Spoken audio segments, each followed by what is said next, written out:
하나님이여, 내게 은혜를 베푸소서. 내게 은혜를 베푸소서.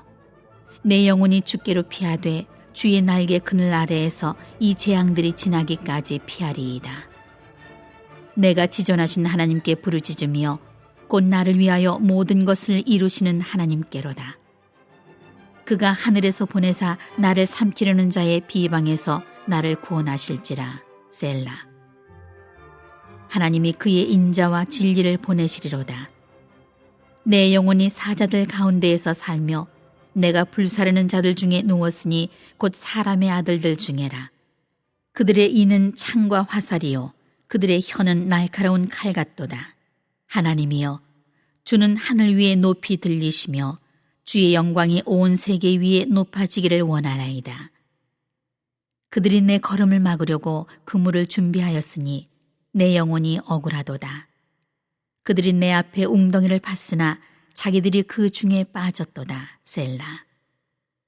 하나님이여, 내 마음이 확정되었고 내 마음이 확정되었사오니 내가 노래하고 내가 찬송하리이다. 자비하신 하나님, 갈 길을 밝히 보이신 은혜로 예배하게 하심 감사드립니다. 영과 진리로 신령과 진정으로 예배하오니 받으실 것을 믿습니다. 교회에 모였든지 온라인 예배를 드리든지 예배 중에 강물같이 흐르는 기쁨을 체험하게 하여 주옵소서. 햇빛 찬란함 같은 성령으로 함께하여 주옵소서. 예배하는 이들이 하나님의 섭리와 돌보시는 손길을 경험하고 간증하기를 소원합니다. 이 시간 객지에 외국의 군대에 병상에 있는 성도들이 있습니다. 곳곳에서 영상과 음성으로 기둥교회 예배에 동참하는 이들도 있습니다. 모두에게 예배의 은총을 허락하여 주옵소서. 여전히 코로나19로 고통받는 이들에게 새 힘을 주시고 슬픔 당한 이들에게는 하늘의 위로를 구합니다. 말씀 전하고 듣습니다. 달고 오묘한 진리의 말씀을 전하고 받는 복된 시간 되게 하실 것을 믿고 예수님의 이름으로 기도하옵나이다. 아멘. 할렐루야. 하나님의 은혜와 평강이 함께 계시기를 축원합니다. 지난 주간 바람이 세고 비가 많이 왔습니다. 때에 맞는 비는 곡식과 포도주와 기름을 얻도록 돕는 하나님의 축복이었습니다. 하나님은 비뿐 아니라 바람도 쓰셨습니다. 홍수 위에 물이 마르게 할 때도 바람을 이용하셨고, 광야에서 이스라엘 백성들에게 메추라기를 보내실 때도 바람을 이용하셨습니다. 성령을 바람같이 보내셨고, 비 오고 바람 부는 날에도 역사하시는, 일하시는 하나님을 발견하게 합니다. 우리가 하나님의 뜻하신 일을 다 알 수는 없지만 저나 여러분이나 우리 모두가 하나님의 뜻 안에 있음을 믿습니다. 교회는 가급적 정부의 권고를 따르면서 더 많은 분들이 교회에 오시도록 준비할 것입니다. 자유롭게 평안하게 예배하는 날이 오기를 기대하면서 여러분들도 기도하시기를 바랍니다. 영상을 통해서 또 교회에서 이렇게 배울 수 있음에 감사합니다. 이거 손을 잡을 수가 있나, 안부를 제대로 물을 수가 있나. 요즘 말 시키면 싫어하더라고. 그렇지만 우리 옆에 분들과 인사합니다. 반갑습니다. 반갑습니다.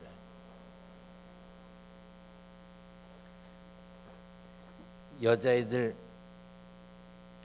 세 자매가 저한테 이런 걸 보냈어요.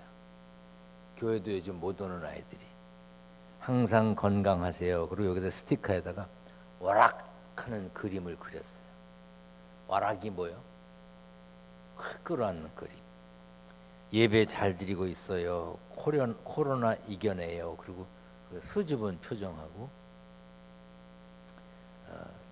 코로나19 이겨냅시다. 기둥교회 화이팅. 이렇게 해서 수아, 호아, 유라 세 자매가 이 젤리 같은 이런 사탕을 보냈네요. 이따 4부 예배 마치고 나눠 먹을 건데 맛보고 싶으면 그때 오세요.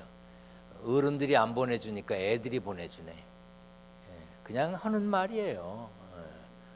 하여튼 아이들도 이런 마음을 가지고 있는 게 얼마나 감사한지 모르겠습니다. 여러분 모두가 건강하고 평안하시기를 주님의 이름으로 축원합니다. 기독교는 찬양의 종교라고 할 만큼 모든 예배에 찬양이 포함되어 있습니다. 가정 예배, 선교 예배, 돌잔치, 칠순, 팔순, 개업 예배, 심지어 장례식에서도 찬양을 부릅니다. 그것도 모자라서 찬양을 전담하는 찬양대를 조직해서 찬양합니다. 지금은 코로나19 때문에 찬양대가 서지 못하지만 찬양대들이 정신 바짝 차려야 됩니다. 이제 다시 예배드리기 시작하면 평상시 연습보다 훨씬 많이 하고 평상시 했던 것보다 훨씬 잘해야 됩니다. 왜냐하면 목사님, 장로님들이 하는 찬양이 보통 수준이 아니에요. 이보다는 더 나아야 될 거 아니겠습니까? 찬양은 예배 때만 하는 게 아닙니다. 삶 속에서 해야 합니다. 자기도 모르게 무의식적으로 아마 찬양해 본 경험이 있을 겁니다. 일하면서, 공부하면서, 차 안에서, 운전하면서 흥얼거릴 때가 있었을 겁니다. 우리는 즐거운 일이 있어도 어려운 일을 겪을 때도 찬양합니다. 물론 예수 믿지 않는 사람들도 노래합니다. 사랑할 때, 이별할 때, 좋은 일이 있을 때, 괴로운 일이 있을 때 노래합니다. 하지만 세상 사람들이 부르는 노래와 찬양은 다릅니다. 사람들이 노래하는 것은 자기의 감정 표현이지만 예수 믿는 사람들이 찬양하는 것은 믿음의 표현입니다. 그래서 힘들어도 어려워도 찬양하라고 하는 것입니다. 찬양으로 하나님께 영광을 돌리고 영적 힘을 얻고 위로를 받게 됩니다.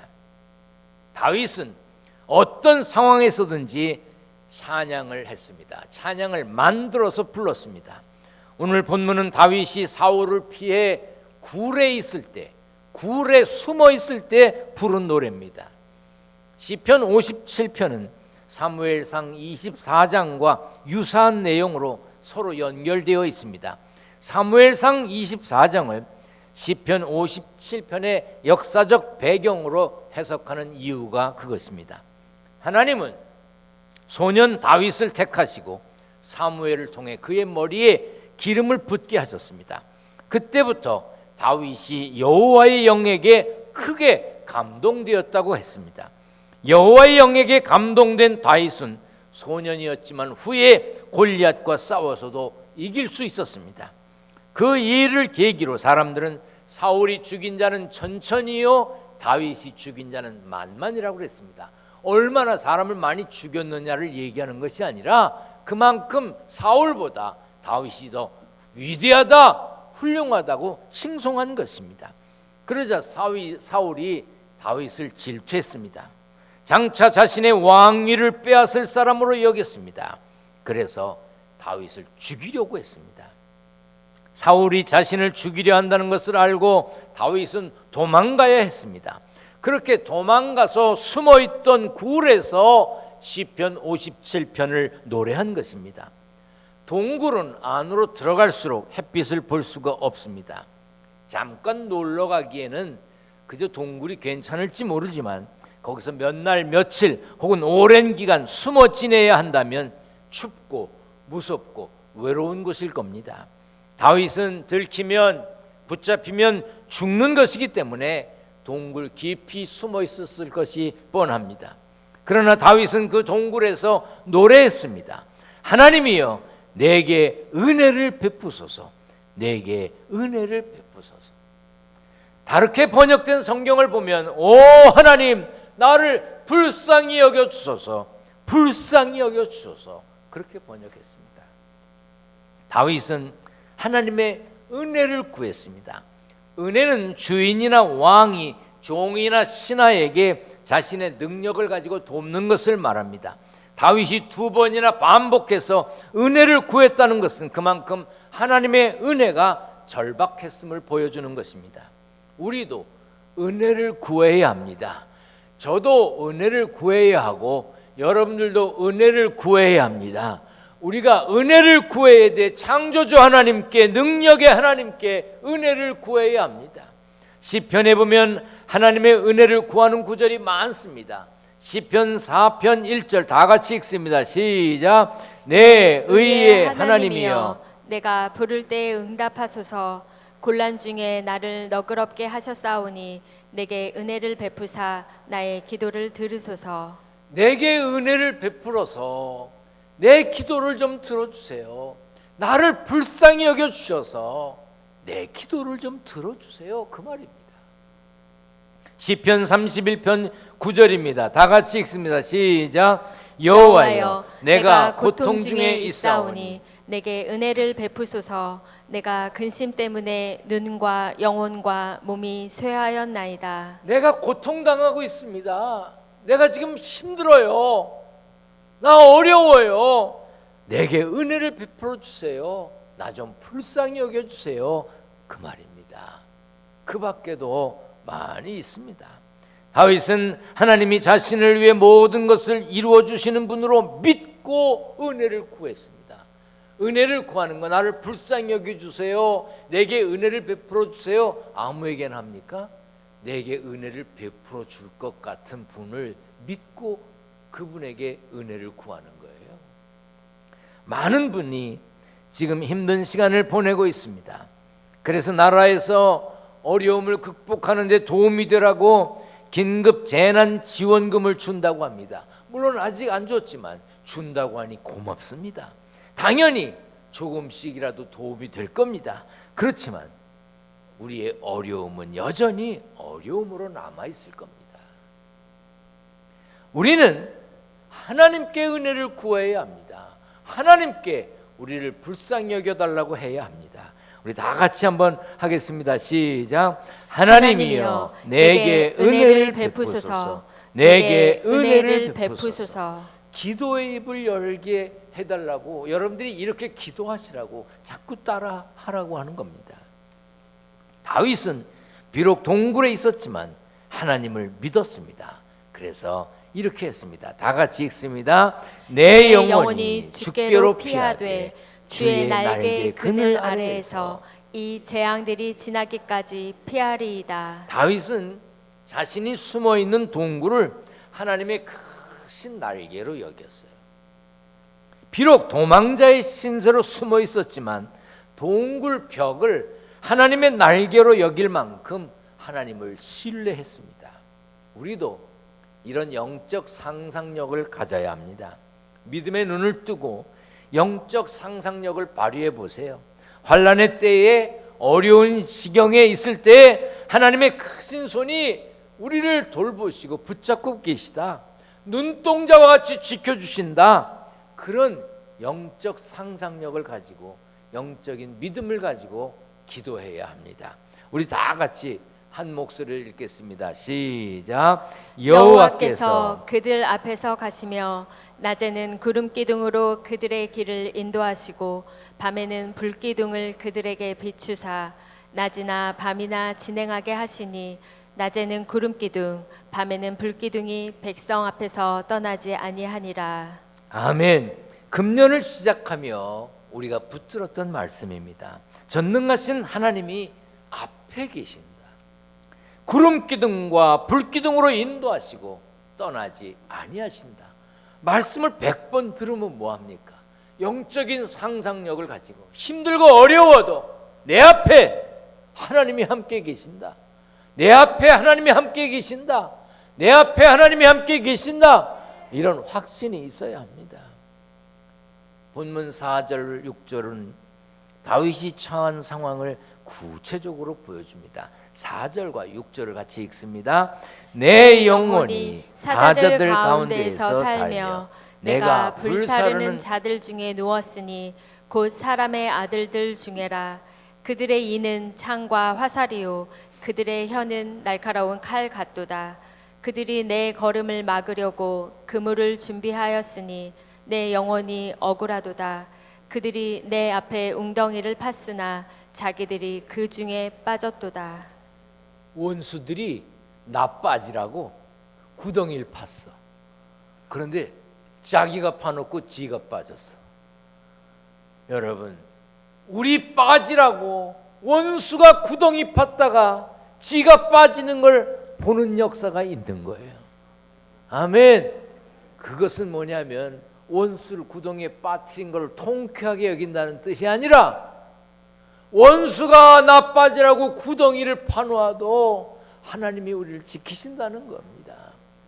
4절을 보면 다윗은 자신의 원수들 그 사자들과 불사르는 자들이라고 비유를 했습니다. 자신의 원수들을 사자들과 불사르는 자들, 그리고 그 원수들의 이와 혀는 잔인성과 야만성과 파괴성을 부각시키는 창과 화살과 날카로운 칼에 빗대었습니다. 이것은 다니엘의 사자굴 사건과 풀무불 사건을 떠올리게 합니다. 굴에 숨어있던 다윗은 다니엘이 사자굴과 풀무불에 던져진 것과 같은 그런 상황이었습니다. 이제 죽음이 앞에 있는 상황이에요. 그러나 전능하신 하나님이 자신을 도우실 것이라고 믿었습니다.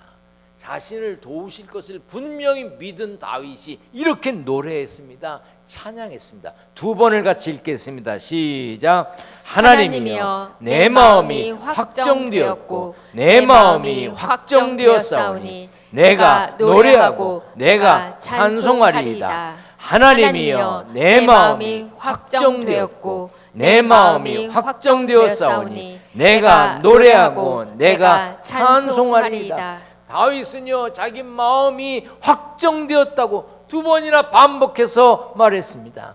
이는 두려움이 사라졌다는 것과 하나님을 향한 확실한 믿음이 있다는 걸 고백한 거예요. 하나님, 나 확정되었습니다. 나 확정되었습니다. 여러분이 이런 상황이라면 이렇게 말하고 이렇게 찬양할 수 있겠습니까? 제가 혼자서 설교 준비하면서 생각해 보았습니다. 날 죽이겠다고 쫓아오는 사람이 있어. 그래서 나는 도망가고 있어. 동굴에 숨었어. 언제 어떻게 될지도 모르는 상황이에요. 동굴 안에 있으니 바깥 상황도 모르고 숨어 있어. 그런데 내 마음이 확정되었고 확정되었습니다.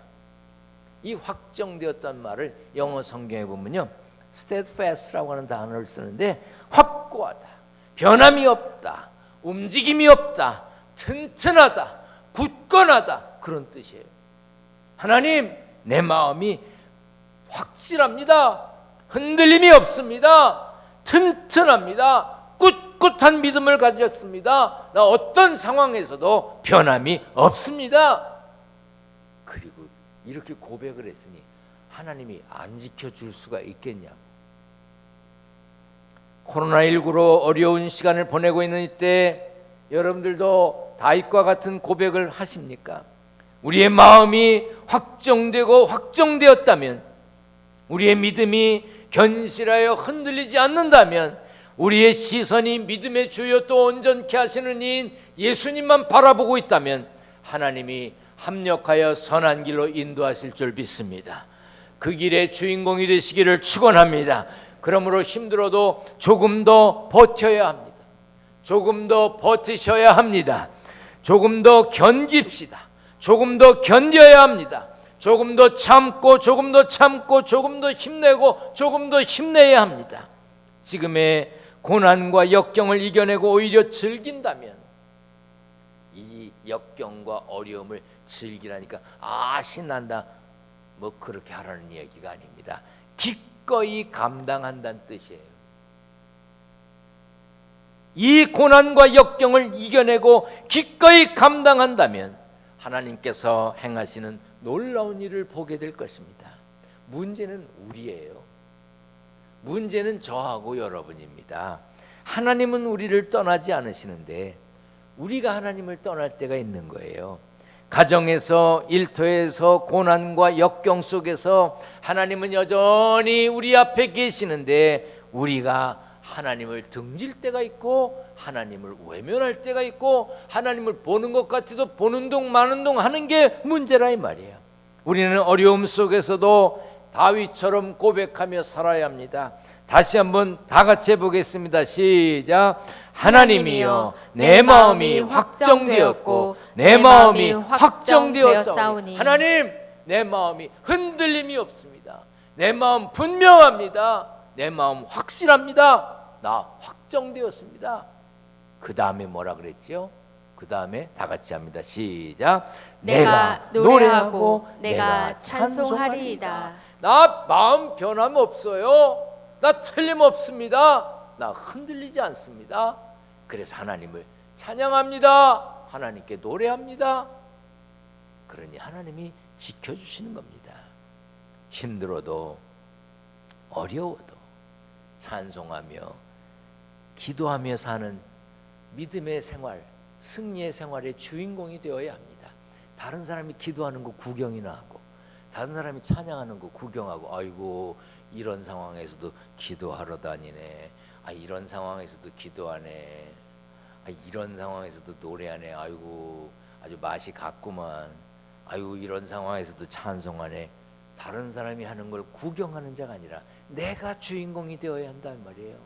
다윗이 동굴 벽도 하나님의 은총의 날개 아래 있다고 생각할 만큼 자기 입으로 나 변함이 없습니다. 확정되었습니다. 흔들림이 없습니다. 확정되었습니다. 그러며 찬양했던 것처럼 찬양하는 삶에 하나님이 함께 하실 것입니다. 찬양하는 입술을 가진 이를 하나님이 축복하실 것입니다. 버리지 아니하실 것입니다. 그 믿음, 그 찬양의 주인공이 저도 되고 여러분 모두가 되시기를 주님의 이름으로 축원합니다.